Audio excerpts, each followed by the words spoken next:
de algo que hayamos dicho o enseñado la semana pasada, el martes, en la clase. ¿Quién se acuerda de algo, de algún tema, de algún punto, de algo que se haya tocado? Así hagan memoria así en su mente, que me pueda decir algo. Yo me acuerdo, hermano, que usted habló de esto. Esto fue lo que se me quedó. ¿Quién me puede decir algo? El tema era la doctrina acerca del hombre, ¿no? Sí, la doctrina acerca del hombre. Hablaste de la depravación del hombre. Hablé de la Él nace depravación con esa naturaleza corrompida por causa de la simiente del primer Adán. del primer Adán. Naturaleza corrompida por causa de la simiente del primer Adán. Es traspasada a nosotros. Traspasada a nosotros. Que todos tenemos pecado. Que todos nosotros estamos en esa condición. ¿Qué más? De la teoría de los pelagianos y agustinos. Teoría de los pelagianos y de los agustinos hablamos, ¿verdad? ¿Qué más? De la relación del Padre con el Hijo. De la relación del Padre con el Hijo, muy bien. Yo voy a hacer preguntas de ahora en adelante, ¿sabe? Para ver si usted está despierto.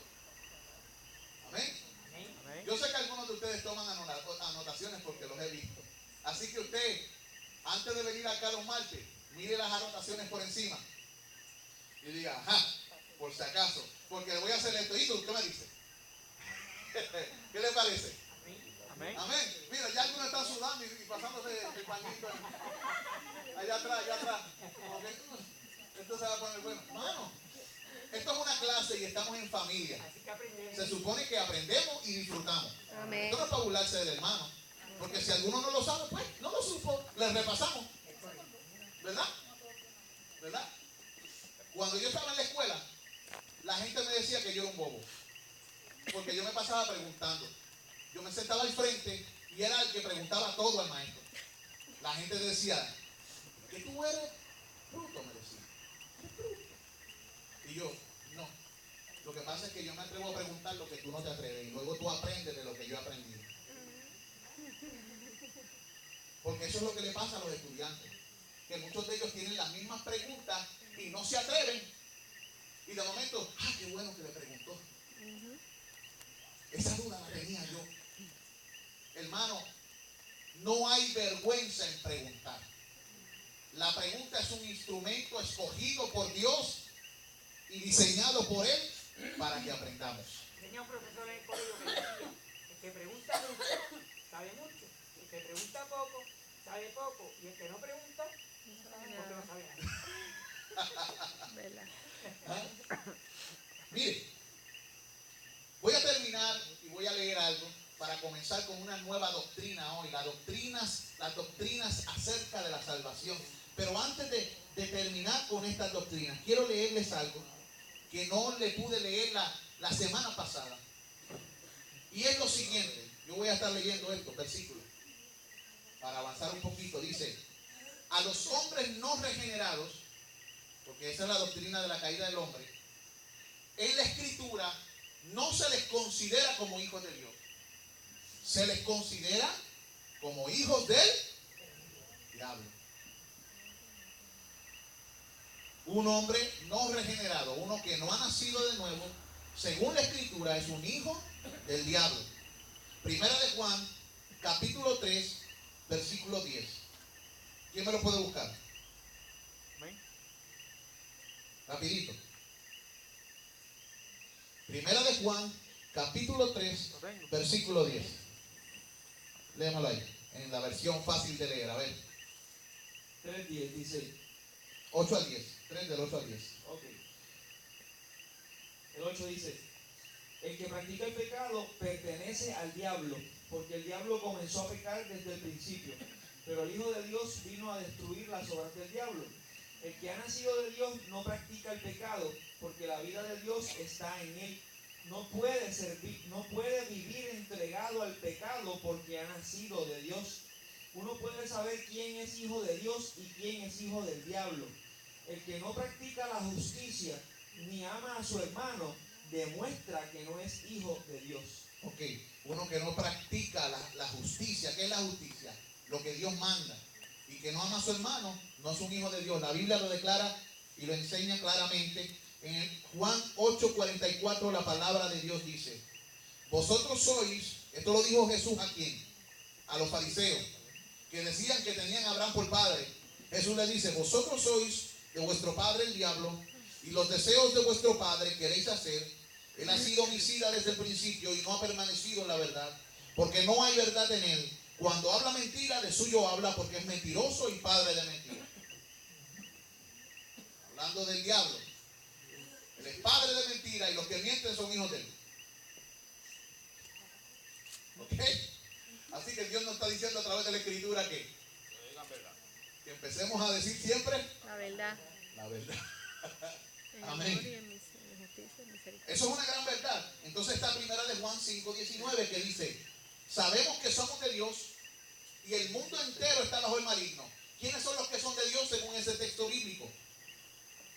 Los que han sido salvados por Cristo. Pero los que no tienen a Cristo ni han puesto su confianza en Jesucristo para vida eterna, la Biblia dice que está bajo el maligno. Otras versiones dicen en el regazo del maligno. Es como si fueran el bebito de Satanás.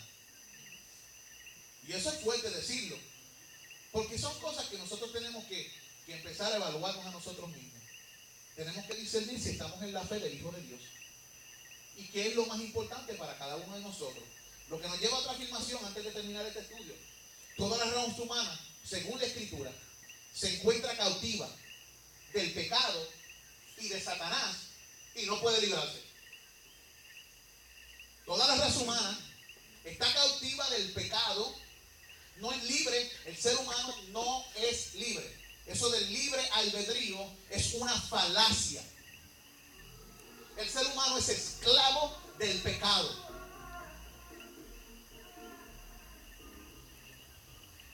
El ser humano tiene albedrío, o sea, tiene voluntad, pero la voluntad del ser humano no es libre, es sierva. Sierva del pecado para muerte, si no estamos en Cristo. O sierva de Cristo para justicia, si estamos en Él. Pero el ser humano nunca es Señor en su voluntad. ¿Cómo podemos, por medio de la palabra, hacerle ver a una persona que dice que tiene libre albedrío? Romanos capítulo 6.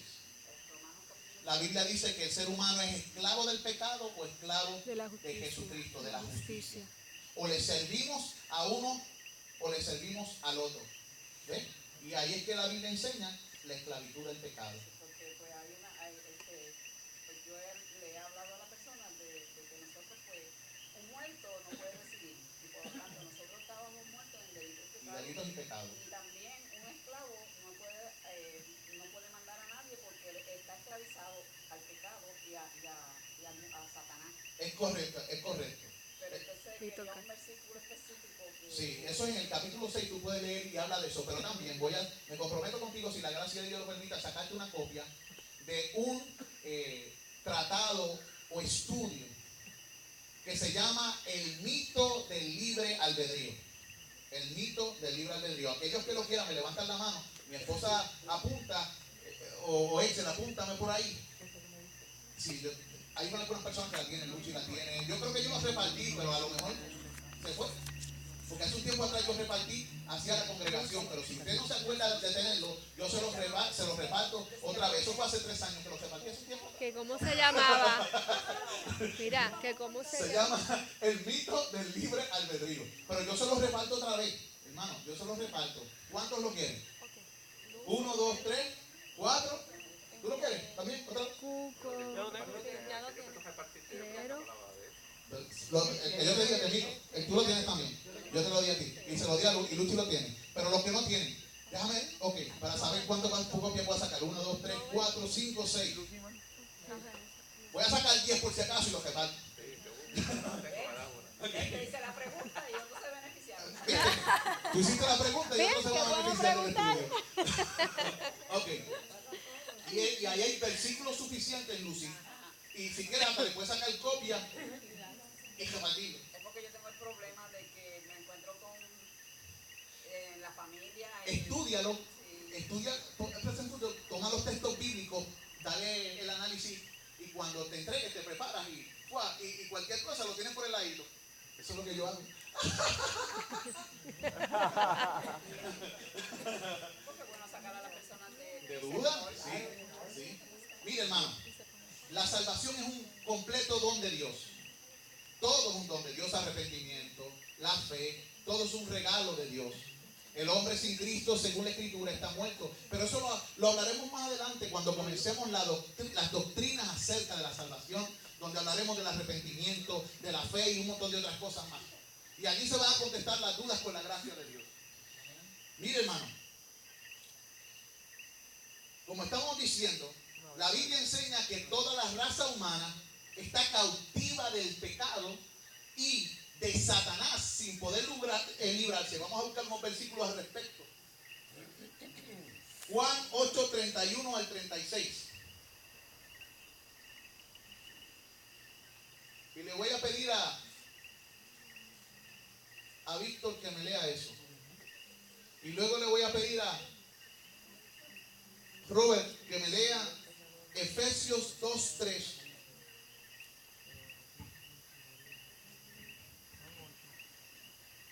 ¿Tienes el micrófono, hermano?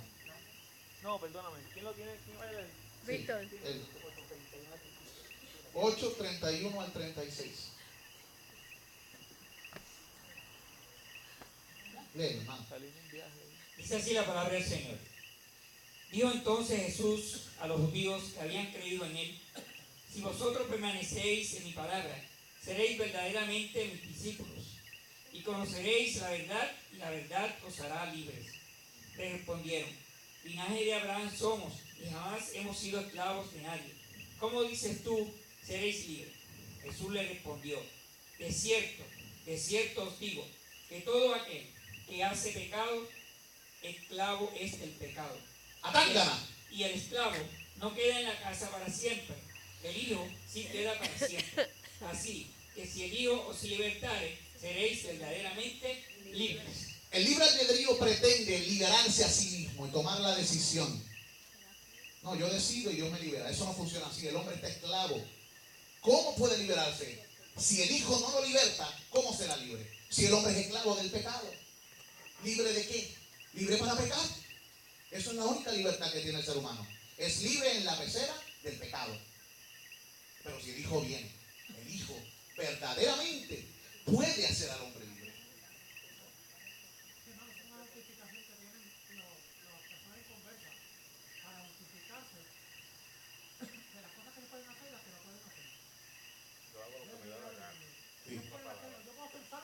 Sí. La gente piensa que ellos deciden y ellos dicen: yo me salvo o yo me pierdo. No, tú estás perdido. La Biblia enseña claramente que el que no ha creído en Cristo ya ha sido condenado. Esto no es cuestión de salvarse o perderse.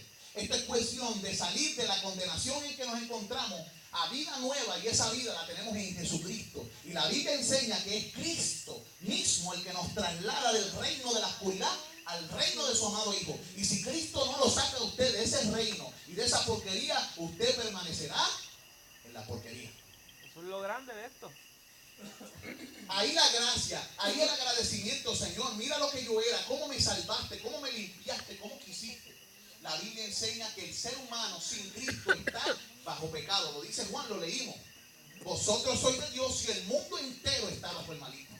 Si leemos el libro de Efesios 3, Efesios 2:3, léeme el versículo, hermano. Le entregaron el sí. Entre los cuales también todos nosotros vivimos en otro tiempo en los deseos de nuestra carne, haciendo la voluntad de la carne y de los pensamientos. Y éramos por naturaleza hijos de ira, lo mismo que los demás. Esa era nuestra naturaleza. Estábamos esclavizados, y más adelante dice: bajo el príncipe de la potestad del aire o de la atmósfera. Satanás opera en los hijos de desobediencia. ¿Y quiénes son los hijos de desobediencia? Antes de tener a Cristo, todos. De hecho, el apóstol Pablo dice: nosotros también en otro tiempo éramos hijos de ira. ¿Quién lo sacó de ahí? Lo dice el versículo 1 de ese capítulo. Dice, ¿qué dice? El versículo 1 de ese mismo capítulo. Capítulo 2, versículo 1. Y Él os dio vida a vosotros cuando estabais muertos en vuestros delitos y pecados. Ahí lo dice, y también lo dice en el versículo 4. Búscalo, versículo 4. Pero Dios, que es rico en misericordia, por su gran amor con que nos amó, y aún estando vosotros muertos en pecados, nos dio vida juntamente con Cristo. Por gracia sois salvos. Dice, cuando estabas todavía que muerto os dio vida. O sea, el creyente que recibe la vida espiritual no puede gloriarse de que por su propia decisión recibió la vida, porque la Biblia claramente enseña que era cuando estaba muerto que Dios le dio vida. Fue algo, aparte de él, el hombre estaba separado de Dios, muerto a la vida de Dios, y viene Dios, se le acerca y le da lo que no posee. ¿Lo estamos captando? Bien. Lo que nos lleva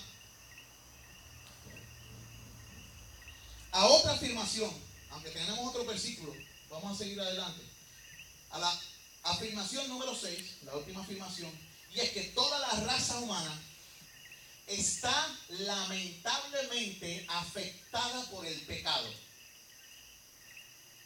Mental, moral, espiritual y físicamente. El pecado ha afectado al hombre de manera integral y absoluta.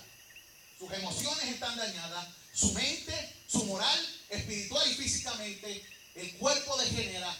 Estamos separados de la vida, que es espiritualmente.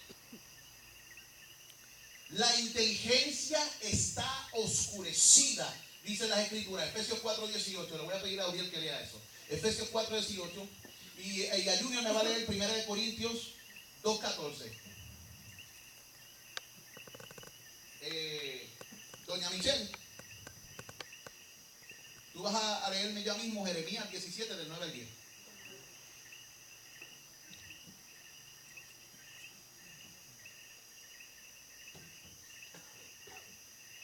La inteligencia del ser humano por causa del pecado, ¿cómo está? Oscurecida. Don Uriel. Dice la Biblia, teniendo el entendimiento entenebrecido, ajenos de la vida de Dios, por la ignorancia que en ellos hay, por la dureza de su corazón.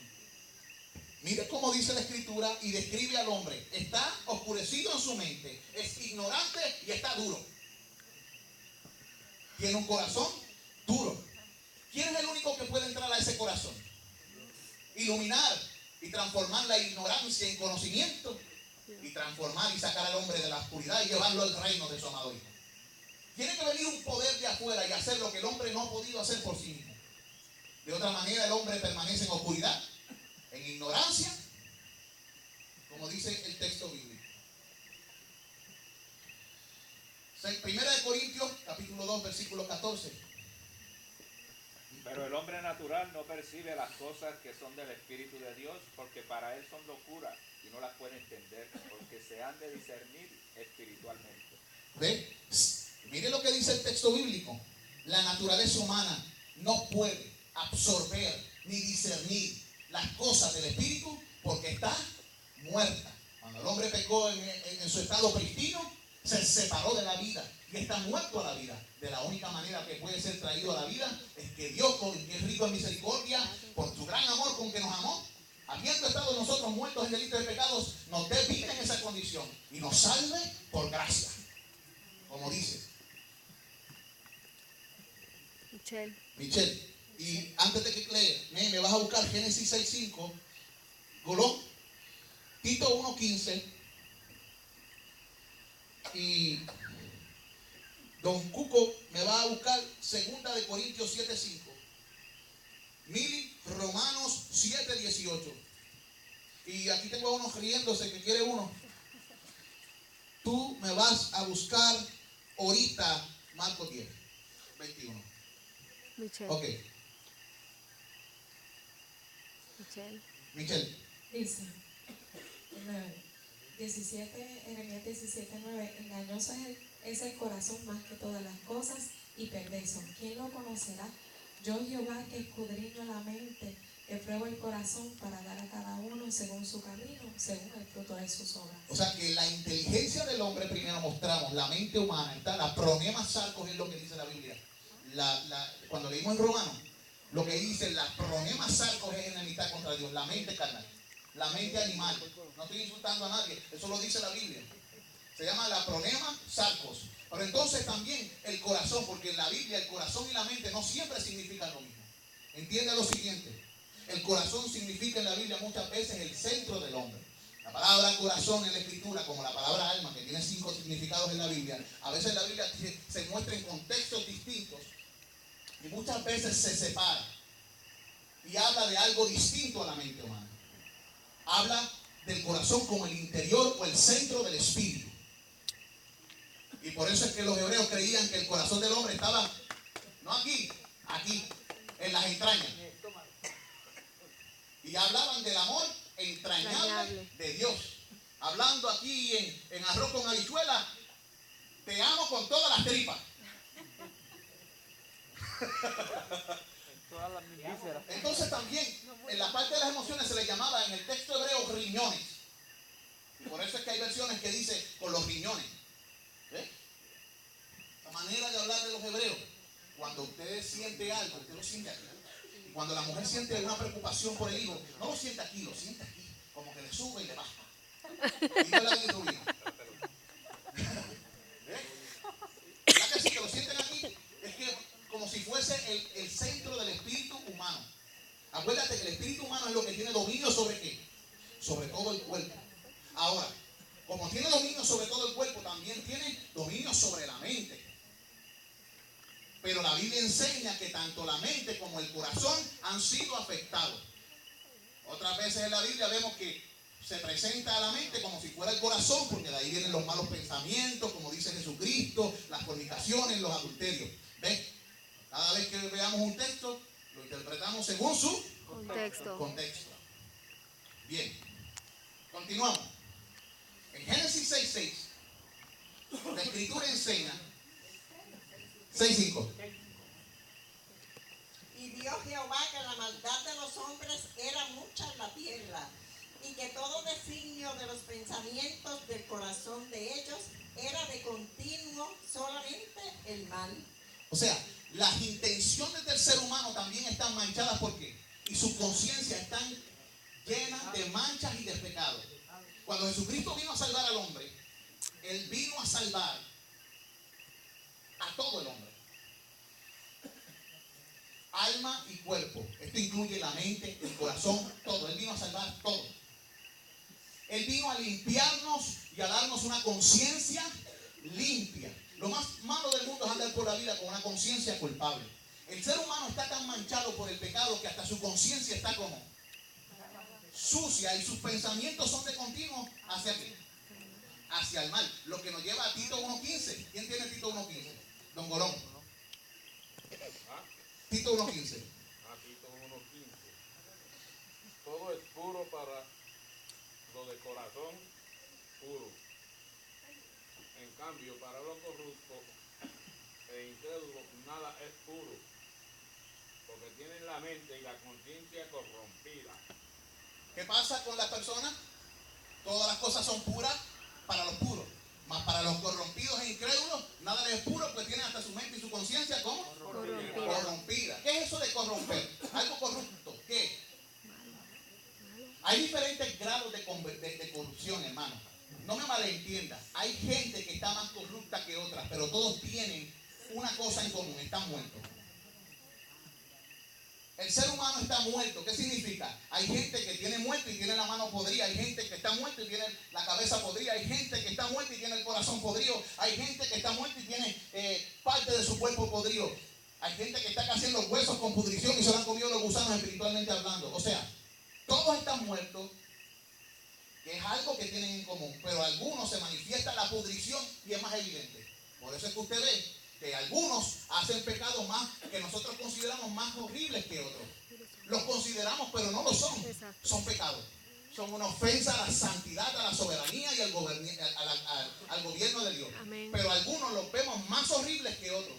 ¿Por qué? Por el grado de pudrición y de maldad que se requiere. Pero todos están llenos de ¿qué? De maldad, y están muertos en el pecado. Y el único que puede liberarlos de esa condición de muerte y resucitarlos y profetizar sobre esos huesos vida y darle músculo, ligamento y decirle levántense moradores del polvo es el Señor Jesucristo. Amén. Alaba lo que Él vive.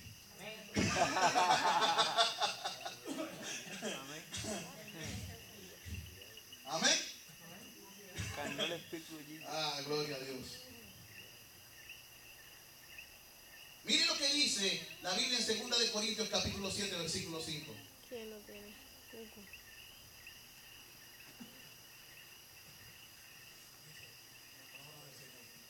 Porque de cierto, cuando vinimos a Macedonia, ninguno de nosotros tuvo nuestro cuerpo, sino que todos fuimos atribulados, de afuera, conflictos, de adentro, temores. De afuera, conflictos, de adentro, temores. ¿Qué pasa con la naturaleza humana? Con nuestro interior. ¿Qué pasa con nuestro interior? La voluntad humana está, por causa del pecado, debilitada. Por eso se mantiene esclava del pecado y necesita el poder del Espíritu Santo para infundirlo, darle vida y ser libre. Porque la voluntad humana está tan débil que ha caído bajo el dominio ¿de quién? Del diablo, del pecado, de los deseos de la carne, los deseos de los ojos, la vanagloria de la vida. Ahora, ¿quién puede infundir un poder para vivir una vida indestructible? El Espíritu Santo, que viene al creyente, te da poder, te da amor, te da dominio propio y te capacita. ¿Para qué? Para vencer en esta batalla. Antes de Cristo, ¿quién te libraría de ese cuerpo de muerte? Pero una vez viene el Espíritu de Dios sobre tu vida, la Biblia dice, ninguna condenación hay para los que están en Cristo Jesús. Los que no andan conforme a la carne, sino conforme al Espíritu. ¿Eh? Y entonces, como habíamos dicho en otra ocasión, en ese capítulo 8, se presenta la obra del Espíritu en 12 ocasiones distintas en el mismo capítulo. Y en ese contexto es que nosotros obtenemos la victoria. Por eso es que Jesucristo dijo, no los dejaré solos, le enviaré otro ayudador, un paracleto que estará con vosotros, pero esperen para que reciban poder. Este Espíritu nos capacita para vivir una vida indestructible por medio del glorioso Evangelio. Amén. Amén. Aleluya. Entonces, en Romanos 7:18 la Escritura dice, ¿quién lo tiene? 1000.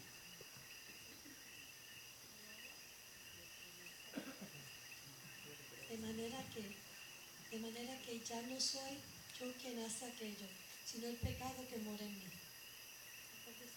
Sí, es el 18, sí.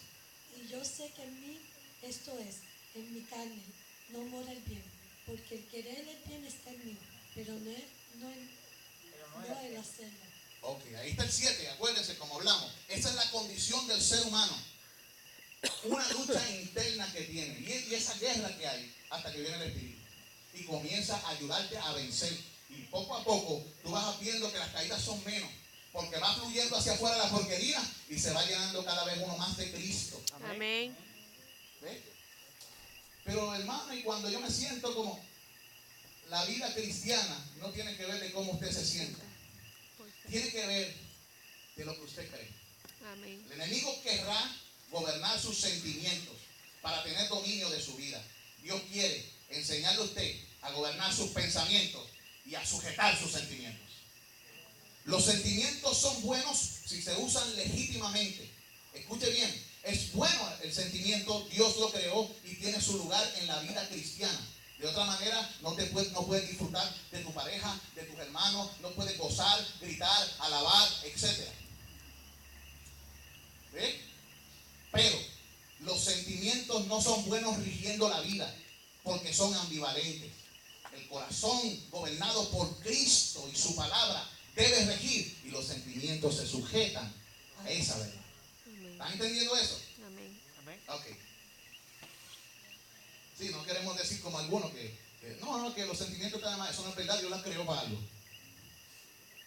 ¿Eh? Amén. ¿Cuántos de ustedes se ríen? Amén. ¿Cuántos de ustedes lloran? Amén. ¿Cuántos de ustedes se gozan? Amén. ¿Cuántos de ustedes le da coraje? Amén. ¿Usted cree que eso es pecado? No. Depende. No, si nos Se ayudamos. pueden usar legítimamente. Cada cosa tiene su lugar y todo tiene su tiempo. Tiempo de llorar, tiempo de reír, tiempo de gritar, tiempo de tirar piedra y de esparcir piedra, tiempo de abrazar, tiempo de abstenerse de abrazar. Hay un tiempo para todo. Los sentimientos en nuestra vida tienen su tiempo. Eso es lo que dice Eclesiastés. Eclesiastés, ¿verdad? Sí. Bien, amados hermanos. Nosotros estamos completamente destituidos de toda cualidad divina que pueda cumplir con las exigencias de la santidad de Dios. El ser humano sin Cristo está completamente desprovisto de cualquier cualidad que pueda cumplir con las exigencias de Dios. ¿Qué exige Dios? Perfección. Hay una parte que dice, para que seáis perfectos, como vuestro Padre que está en los cielos es perfecto. ¿Puede el hombre ser perfecto en la condición en que se encuentra? No. Pero una vez viene Cristo, Cristo comienza a ¿qué? A santificar, a perfeccionar. Y el que comenzó en vosotros la buena obra, la perfeccionará hasta el día de Jesucristo. Eres perfecto en la justificación, pero Dios está trabajando contigo en la santificación. Delante de Dios, Dios te ve perfecto, justo y santo como su Hijo. Pero en el proceso, el Espíritu Santo está operando en ti, matando y mortificando la carne, y tú vas creciendo y madurando en las cosas de Dios. ¿Estás entendiendo esto?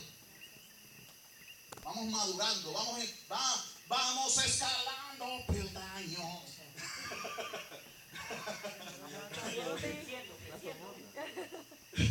¿Verdad? Creciendo en la fe del Hijo de Dios.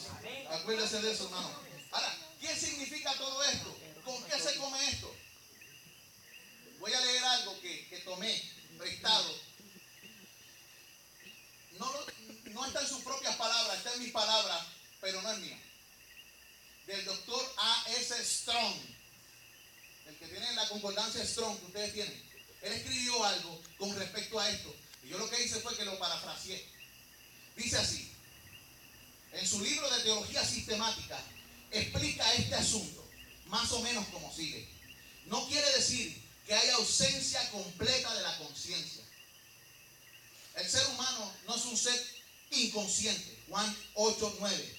Ni que el ser humano sin Cristo no tenga cualidades morales. Tiene cualidades morales. Puede hacer cosas buenas. Lo que pasa es que sus bondades están manchadas por el pecado y sus mejores justicias son como paños inmundos. ¿Ves? Por lo tanto, cuando tú le presentas a Dios sin Cristo, eso es aborrecible y abominable. Pero en Cristo es acepto por su sangre preciosa.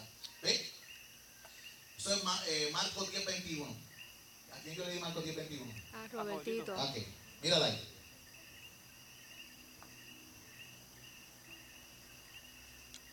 Entonces Jesús, mirándole, le amó y le dijo, una cosa te falta, anda, vende todo lo que tienes y dalo a los pobres, y tendrás tesoro en el cielo, y ven, sígueme tomando tu cruz. Ok, tenemos aquí el caso de un joven rico que era un buen tipo. Él era un hombre bueno y que desde juventud había cumplido sus mandamientos, pero había algo en su interior, había algo corrupto, había un amor por la riqueza, por el dinero, había codicia. ¿Ves? Y la codicia hace que todos los otros mandamientos de la Biblia se vayan al suelo. ¿Ves? Porque entonces estás idolatrando algo y tienes dioses ajenos, la riqueza. ¿Ves? Y la codicia te lleva a cometer todos los otros pecados de la Escritura. ¿Ves? El hombre es como un vaso de agua con cianuro encima. No importa que la mayor parte sea agua, si está el cianuro, el ser humano no es otra cosa que veneno, aunque se crea que es bueno. El Señor, sabiendo que el hombre es malo, sabiendo que no puede salvarse a sí mismo, sabiendo que está destituido, sabiendo que su voluntad está debilitada, que su conciencia está manchada, que no hay poder en él para resistir al maligno ni el pecado, envía a Jesucristo. Salva y cumple con los requerimientos y las exigencias divinas. La cumple por nosotros, paga el pecado y la deuda por nosotros, vive la clase de vida que debemos vivir y luego nos da y nos atribuye o nos imputa aquello que él ha logrado hacer. Porque de otro modo perecemos. Pero no tan solo se queda ahí. Luego nos envía a su Espíritu Santo para que opere en nosotros lo que él logró en la cruz del Calvario. En la cruz del Calvario él nos ha hecho santos delante de Dios. Pero a través del Espíritu Santo, Cristo nos santifica. Aleluya. El Espíritu Santo es la santidad de Cristo en nosotros. Transformando, limpiándonos, regenerando, transquitando, lavándonos. haciéndonos nuevos, capacitándonos ¿para qué? Para el reino.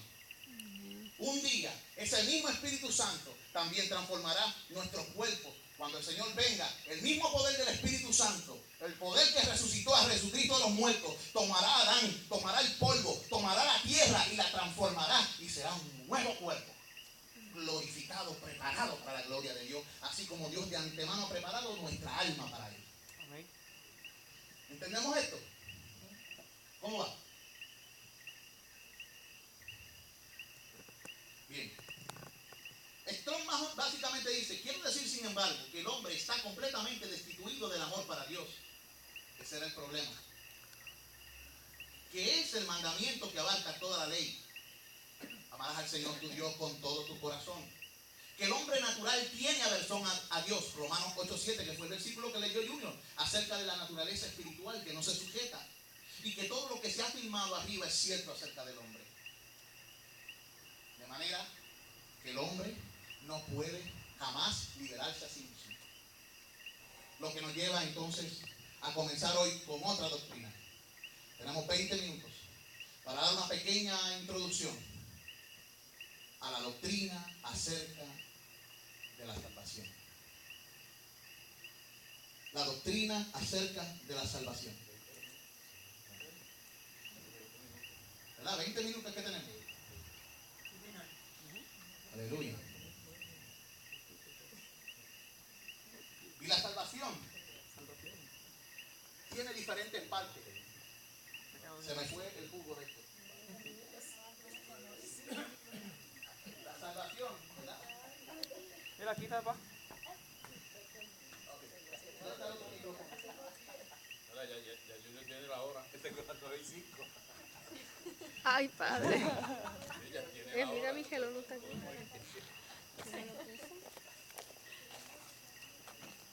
Ok. Me encuentro los dos. Pero alguien se debe llevar esto. 8:44. No sé quién es. Para compartir con ustedes. ¿Probando? Ok. Esto es para las personas que van a leer los versículos. ¿Y eso? Bien, hermanos. La doctrina de la salvación, si queremos hablar acerca de las doctrinas que componen la salvación, la primera doctrina que queremos tocar en este día es la doctrina del arrepentimiento. ¿La doctrina cuál? Del arrepentimiento. Y vamos a hablar acerca de la importancia del arrepentimiento en la salvación. No se puede exagerar la prominencia de las escrituras, en las escrituras, del arrepentimiento. Juan el Bautista y Jesús en su ministerio público comenzaron su ministerio haciendo un llamado ¿a qué? Arrepentimiento. Arrepentimiento. Vamos a buscar la escritura a ver qué dice al respecto. Primero Mateo 3, versículos del 1 al 2. Le voy a pedir a la hermana Lucy que lea. Mateo 3, del 1 al 2. Y Ana, me vas a leer Mateo 4, versículo 17.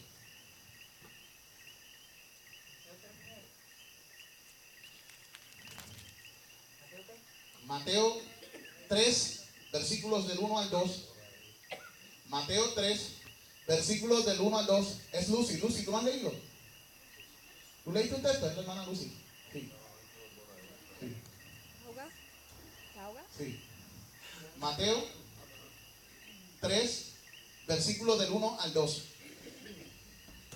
Y luego le voy a pedir a Ana que me lea Mateo 4, versículo 17.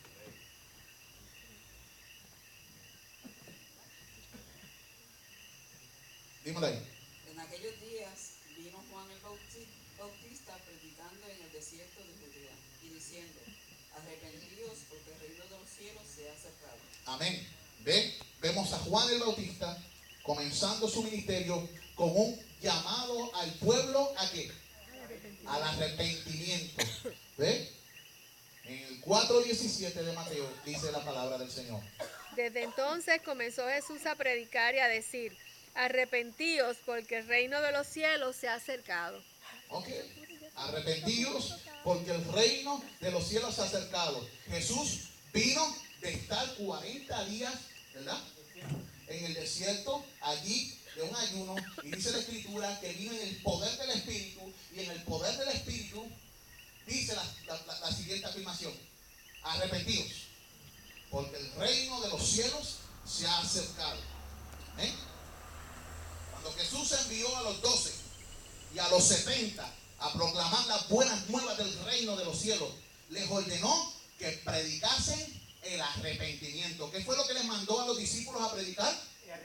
El arrepentimiento. Ahora se está predicando una fe diferente por la televisión y por la radio. Casi ya no se habla de arrepentimiento. Casi ya no se habla más que de chavos y de otras cosas. De hecho, el otro día escuché que no es necesario el arrepentimiento ni tampoco la fe. Escuché eso de un supuesto doctor, y después de un supuesto apóstol, y después en la radio, por Facebook, leíste disparates como eso, y de diferentes denominaciones. Una denominación que no voy a mencionar, ¿verdad?, que ya el arrepentimiento no es necesario, y en otra dijo que la fe no es necesaria. Ahora, para que quede grabado ahí, porque quiero que eso lo escuchen por Facebook, ¿me entiendes? En YouTube, observen estos predicadores, escuchen lo siguiente. La palabra fe en griego, por si acaso quieren ir al original, tiene diferentes significados. Una de ellas es obediencia. La otra, fidelidad o lealtad. La otra, confianza. Otra, creencia. Otra, enseñanza, doctrina o conocimiento. ¿En qué parte de la Escritura dice que ha cesado y que tenemos los creyentes de cesar de confiar en Dios, cesar de obedecerle, ¿verdad?, cesar de creer en Él, cesar de aprender su palabra? ¿En qué parte de las Escrituras la Biblia enseña eso? Siempre la Biblia dice que el justo vive por la fe, y eso implica, la palabra fe tiene como raíz fidelidad, por lo tanto también tiene como otra parte obediencia. De hecho, la Biblia se llama la obediencia a la fe para todas las naciones. También la fe se conoce en la Escritura como doctrina. Cuando habla dice la fe, el evangelio de la fe. Por lo tanto, una persona que niega el arrepentimiento, que niega la fe, está negando la confianza en Dios, la lealtad que se le debe, la obediencia que se le debe, el creer en sus palabras, y el que no cree a Dios le ha hecho un mentiroso.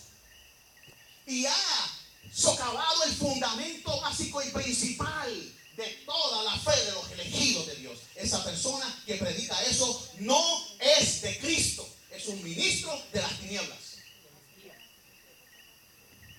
Porque está predicando un evangelio diferente, como dice Gálatas. Si alguno viene y predica un evangelio diferente del que hemos recibido, sea anatema. Aleluya. Recíbelo, amigo mío, si lo escuchas en algún momento en Facebook o en YouTube. Amén. Amado hermano, estamos viviendo en esos tiempos donde la gente tiene comezón de oír, y vienen maestros que se agrupan, envanecidos en su propio razonamiento, y van a donde gente que no sabe mucho las Escrituras, pero que tienen comezón de oír, y lo guían como un rebaño al matadero. Los guían detrás de la mercancía y del dinero, y hacen del glorioso evangelio una fuente de ganancia. Sobre estos la Biblia declara enfáticamente que la condenación no se tarda y su perdición no se duerme. Por lo tanto, así como estamos hablando del arrepentimiento, mi llamado es a que se arrepientan de su maldad y de sus pecados y comiencen a predicar el verdadero evangelio de la gracia de Dios, de la fe en Jesucristo. El arrepentimiento para con Dios y la fe en Jesucristo, que enseña la Escritura, que es lo que nos convierte en discípulos del Hijo de Dios. Amén. Haber puesto arrepentimiento, volvernos a nuestro Dios, y luego, para ser salvos, poner toda nuestra confianza solamente en Jesucristo para vida eterna. Amén. Si buscamos otro fundamento que la fe del Hijo de Dios, Estamos perdidos.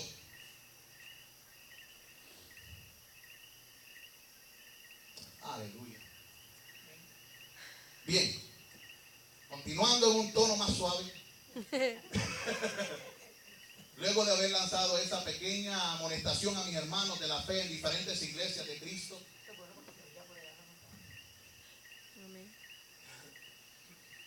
la Escritura enseña que tanto Cristo como el Bautista, como los apóstoles, predicaron el evangelio del arrepentimiento.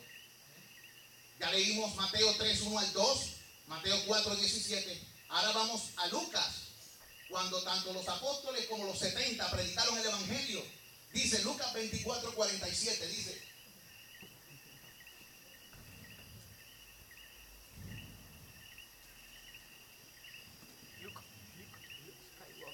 Lucas 24, 47. Dámelo a Joel ahí, que está más cerca de ti. Próximo, Angélica, ¿no te va? ¿Tú vas a ver? Tú me vas a leer Marcos 6, 12. Y que se predicase en su nombre el arrepentimiento y el perdón de pecados en todas las naciones, comenzando desde Jerusalén. ¿Qué es lo que se debía predicar? ¿Cuál es el mensaje que Cristo ascendido le mandó a los discípulos a que predicase? El mensaje de ¿qué? Del arrepentimiento a todas las naciones. Amén. Pero entonces tenemos en Marcos 6, 12.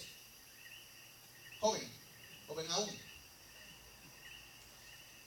Y saliendo predicaban que los hombres se arrepintiesen.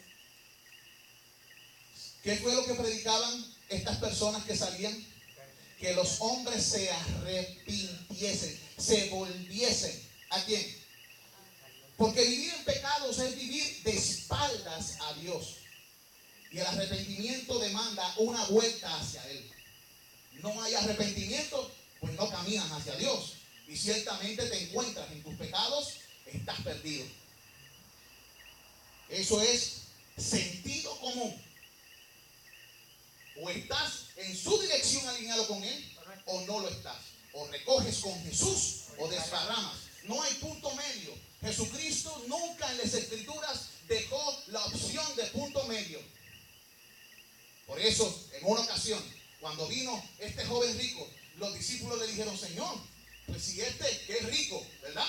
Es rico, no se salva porque es difícil para un rico entrar. ¿Quién podrá ser salvo? Jesucristo mismo afirmó: para los hombres es imposible. La salvación es una imposibilidad para los hombres. La salvación solamente se encuentra en el Señor. El Señor es el Salvador. Él no vino a dar oportunidad de salvación. Él vino a salvar. Y cuando Él salva, Él dice la Biblia que es poderoso para guardarte sin mancha y sin caída, ¿verdad? Y entregarte, llevarte delante de su gloria con gran alegría, para que veas la gloria que tuvo con el Padre antes de que el mundo fuese. Se lo perdieron los hermanos que faltaron hoy. Soy importante. Mira, hermano.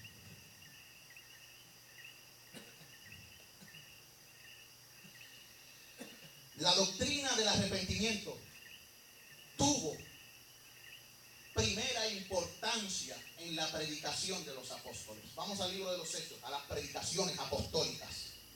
Hechos capítulo 2, versículo 38. Le voy a pedir a la hermana Verónica que lo lea.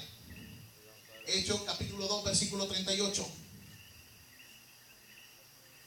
Yo no te he mandado a ti, ¿verdad?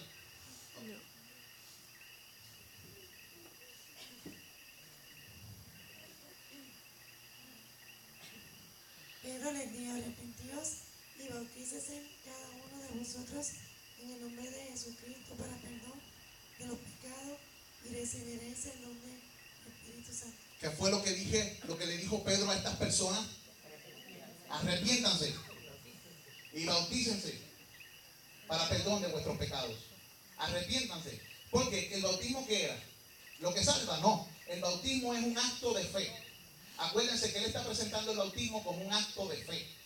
El bautismo representa la fe de los elegidos de Dios. De hecho, La verdadera confesión bíblica no es para hacia al frente y decir, Señor, yo te confieso como Señor de mi vida. Según las Escrituras, la verdadera confesión es un acto público de descender a las aguas y decir, yo me alineo con Jesucristo desde ahora y para siempre. Las cosas viejas pasaron, he aquí todas son hechas nuevas. Esa es mi confesión, esa es mi acción. ¿Y cómo lo ratifico? Me bautizo. Y esto es justo, porque Dios lo manda. ¿Ve? ¿Cómo es esto? Ahora las cosas han cambiado hace 300 años para acá. La gente ha aprendido cada vez menos enseñanza bíblica. Pero nosotros tenemos que ser verianos y estudiar las Escrituras a ver si estas cosas son así. Por eso tenemos que prepararnos, dedicarnos a la lectura, a la exhortación, a la enseñanza, para cuidar a los que nos escuchan. No sea que sean arrastrados por el error y sea nuestra culpa y Dios lo demande de nuestra cabeza. Es serio la enseñanza de las Escrituras. En casa, yo estoy siempre con esta. Todo el tiempo. Todo el tiempo, encima, con todos ellos. Es necesario.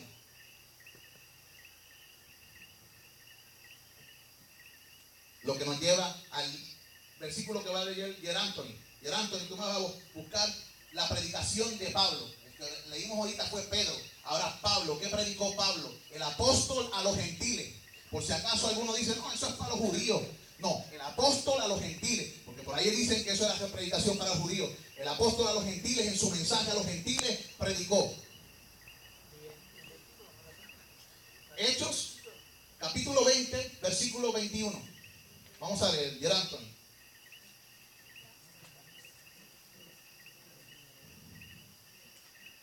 Anthony. Vamos a ver. ¿Lo seguiste? Ok, bendícenos por la lectura.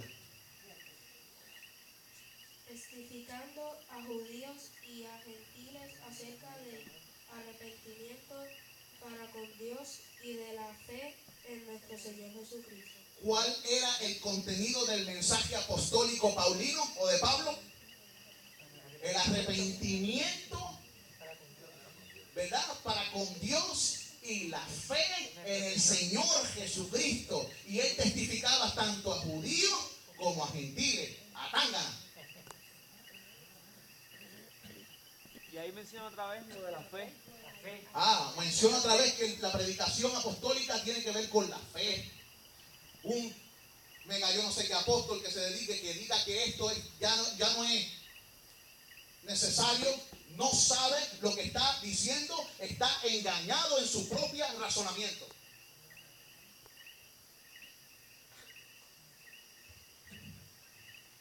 Voy a recibir chistes, duda de todos los amigos que yo tengo que dicen que son apóstoles en Facebook. Como 600, ¿verdad? Más o menos. Nada, porque esa es la verdad contra la mentira.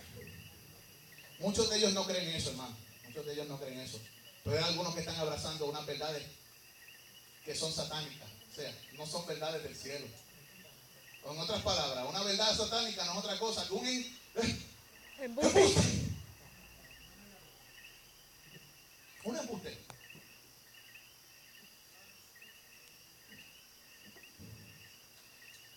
Es tiempo de que volvamos a las Escrituras. Back to the Bible. Back to the future. ¿Verdad que sí?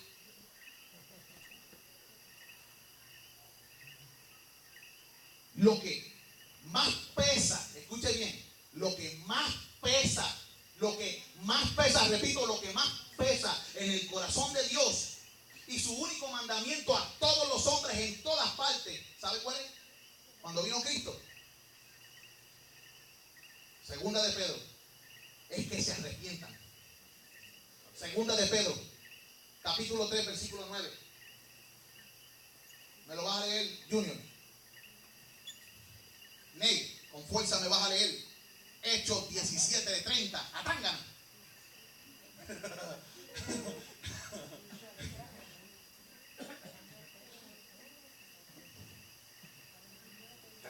¿Tú no has leído? Me lo leo ahorita, no te escapes. Segunda de Pedro 3:9. Sí, segunda de Pedro 3:9. El Señor no retarda su promesa, según algunos la tienen por tardanza, sino que es paciente para con nosotros, no queriendo que ninguno perezca, sino que todos procedan al arrepentimiento. que el Señor, ¿por qué el Señor no ha destruido el mundo? Por su paciencia. Porque en su paciencia todavía hay un grupo que no se ha sumado al número que la Biblia dice que está en el cielo. Un número solo conocido del Padre. Todavía hay hijos de Dios en la tierra. Y Él es paciente, no queriendo que ninguno perezca, sino que estos procedan ¿a quién? Al arrepentimiento. ¿Quiénes son este grupo? Los salvados, los elegidos, el remanente, las ovejas, etcétera, etcétera, etcétera. La gente dice, no, es que todo el mundo, no. Jesucristo vino a salvar a su pueblo, a sus ovejas, a su iglesia, a los creyentes. Los que creen, no, pero la Biblia dice de tal manera al mundo para que todo aquel que en él crea, ahí pusieron un límite. Los que creen, ¿quiénes son los que creen? Hechos 13:48, y los gentiles se regocijaban y creyeron todos los que estaban ordenados para vida eterna.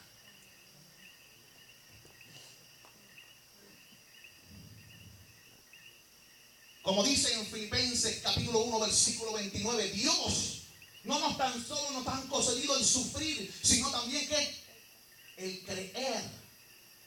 Es un don de Dios. En otra parte, hablaremos más adelante esto la semana que viene, de dónde viene el arrepentimiento. Y demostraremos fuera de toda duda que es un don divino. Mostrando versículo tras versículo. Porque el tiempo se ha acabado, hermanos amados. Pero en Hechos 17:30 dice, ¿quién es el que tiene eso? Pero Dios, habiendo pasado por alto los tiempos de esta ignorancia, ahora manda a todos los hombres en todo lugar que se arrepientan. El mandato que corre por toda la tierra, en todo lugar. ¿Viste lo que dice? En todo lugar, en todas partes. Lo que Dios ha mandado a todas partes, a todos los hombres. Para ser salvos es volverse ¿a quién? A Él. Arrepiéntanse, vuélvanse a mí. En Isaías dice, deje el impío su camino y el hombre inicuo su pensamiento y vuélvase a Jehová, el cual será amplio en perdón. Dice ahí que ha pasado por alto Nuestra ignorancia la ha pasado por alto, hermano. Termino con esto y la semana que viene continuamos en este mismo canal.